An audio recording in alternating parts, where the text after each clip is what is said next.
पंडित जी अभी जैसे हमने बात करी, आपने बताया हनुमान चालीसा। जी। बचपन से हम पढ़ते आ रहे हैं, मतलब मैं हूँ, मैंने अपने घर में सुनी है, अपने बच्चों को हम सिखाते हैं। तो इस हनुमान चालीसा का इतना महत्व क्यों है? जी। देखिए रविका जी, मैं अगर आपको बताऊँ कि इस संसार में सबसे ज़्यादा छपने वाला और सबसे ज़्यादा बिकने वाला अगर कोई ग्रंथ है, तो वो है रामचरितमानस। उससे भी ज़्यादा छपने वाला, उससे भी ज़्यादा बिकने वाला अगर कोई ग्रंथ है, तो वो है सुंदरकांड। और इस दुनिया में सबसे ज़्यादा छपने वाला, सबसे ज़्यादा बिकने वाला अगर कोई ग्रंथ है, तो वो है श्री हनुमान चालीसा। क्योंकि हनुमान चालीसा साधारण नहीं है। आजकल हम हनुमान चालीसा पढ़ते हैं, तो हम बहुत गलत तरीके से पढ़ते हैं। मैं प्रवास पर जाता हूँ, लोगों को देखता हूँ, लोग बाथरूम में नहा रहे होते हैं और अंदर साबुन लग रहा है और जय हनुमान ज्ञान गुण सागर, जय कपीस तिहुँ लोक उजागर। तो ऐसे हनुमान चालीसा को पढ़ने से हमारे जीवन में कभी भी फल की प्राप्ति नहीं होगी। नहीं।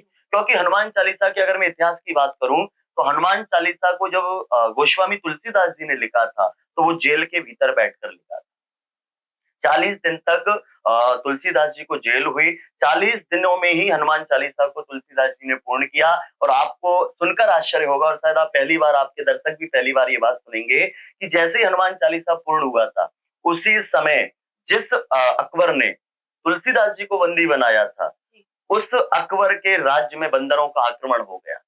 और आक्रमण हुआ तो इतना आक्रमण हुआ कि जिस भी घर पे देखो वहां बंदर दिखाई दे रहे थे। पूरी सेना के ऊपर बंदर आ गए थे, राशन बंदर खा गए थे सेना का। जब अकबर घबरा गया, तो वो जो होता है ना कि हर धर्म में एक धर्म गुरु होता है, तो उसी तरह अकबर का भी एक गुरु था, मौलवी। उनके पास पहुंचा अकबर, कहा कि मेरे राज्य में बंदरों ने आक्रमण किया है, लेकिन मैं इनसे कैसे निपटूं? अगर कोई राजा होता तो मैं उससे युद्ध करता, लेकिन मैं बंदरों को कैसे भगाऊं? तो उसी समय मुस्लिम धर्मगुरु ने अकबर से कहा था कि अकबर, तू मान या ना मान, लेकिन तूने किसी संत का, तूने किसी ब्राह्मण का, तूने किसी भगवान के भक्त का अपमान किया है, इसलिए इसकी सजा तू भुगत रहा है। और वेदों में भी और रामायण में भी, शास्त्रों में भी भगवान ने स्वयं कहा है कि एक बार आप भगवान का अपमान कर दीजिए, भगवान शांत रहेंगे। लेकिन भगवान कहते हैं कि अगर आपने किसी भगवदीय जीव का या किसी मेरे भक्त का अपमान कर दिया, तो मैं तुम्हें जीवन में कभी क्षमा नहीं नहीं करूंगा। करो। क्योंकि भगवान अपने से ज्यादा अपने भक्त को महत्व देते हैं। तो अकबर को अचानक याद आया, हाँ हाँ, मैंने आज से 40 दिन पहले तुलसीदास जी को जेल में डाला है। तो मौलवी ने कहा कि तुम जाओ और अभी के अभी तुलसीदास जी से क्षमा मांगो। अगर तुमने ऐसा नहीं किया तो तुम्हारा राज्य का नाश हो जाएगा। उसी समय अकबर दौड़ते दौड़ते तुलसीदास जी के चरणों में पहुंचा, क्षमा याचना की। और जैसे ही तुलसीदास जी बाहर आए, और तुलसीदास जी ने बाहर आकर जैसे ही आसमान के ऊपर देखा और बंदरों को हाथ जोड़कर प्रणाम किया, 5 से 10 मिनट के भीतर जो सारे बंदर हैं, वो ना जाने ऐसे चले गए जैसे कभी आए ही नहीं। तो ये इसका इतिहास है, जो कि बहुत कम लोगों को पता है कि जी। तुलसीदास जी ने हनुमान चालीसा को लिखा कब। वहीं अगर मैं हनुमान चालीसा की बात करूं, तो हनुमान चालीसा में 418 शब्द हैं।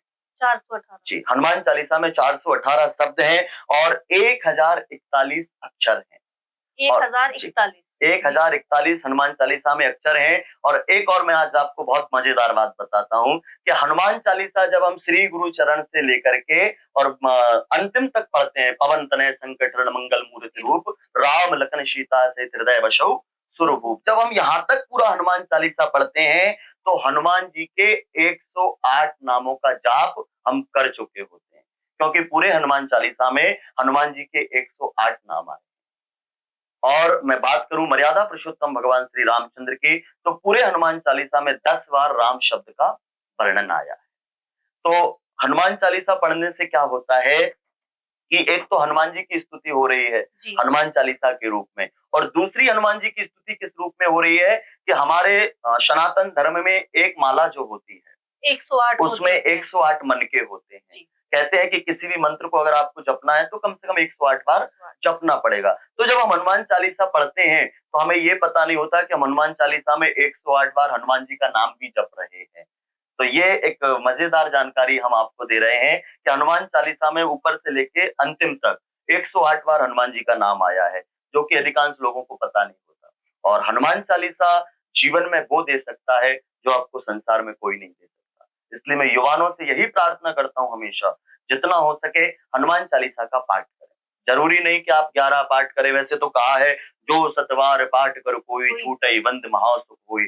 जो मनुष्य 108 बार हनुमान चालीसा का पाठ कर लेता है उसको बंधन से मुक्ति मिल जाती है। जी जरूरी नहीं है आप 108 बार एक ही बार में करें, क्योंकि कहते हैं भाव कुभाव अलग आलसौ नाम जपत मंगल दिसि दसहु। आप भाव में जपो, कुभाव में जपो, भगवान का एक नाम भी आपका कल्याण कर कल्याण देता। का। तो आप 108 नहीं कर सकते 51 पाठ कीजिए, 51 नहीं कर सकते 21 पाठ कीजिए, 21 भी नहीं कर सकते तो 11 पाठ कीजिए, और 11 भी नहीं कर सकते तो 5 पाठ कीजिए, और 5 भी नहीं कर सकते तो 1 पाठ कीजिए। और मैं तो कहता हूँ 1 भी नहीं कर सकते तो हनुमान जी के सामने जाकर खड़े हो जाना और दोनों भुजा पसार करके कह देना जय सिया राम। इतने में ही आपको सारे हनुमान चालीसा का पुण्य प्राप्त हो जाएगा। क्योंकि यहाँ मैं एक बात आपको बता दूं, हनुमान जी इस संसार में मात्र एक ऐसे देवता है जो खुद की प्रशंसा सुनना पसंद नहीं करते। जी आप हनुमान जी के मंदिर में जाकर जय हनुमान जय हनुमान जय हनुमान खूब चिल्लाइए, हनुमान जी आपकी ओर देखेंगे भी नहीं। और जैसे ही आपने हनुमान जी के मंदिर में प्रवेश करते हुए जोर से बोल दिया जय सिया राम, तो उसी समय हनुमान जी पुजारी जी को भी हटा देते हैं कि भाई एक तरफ हो जाओ, मेरे प्रभु का कोई भक्त आया है। इसलिए जब भी हनुमान जी के सामने जाएं, जय हनुमान कहें ना कहें लेकिन जय सिया राम जरूर। जरूर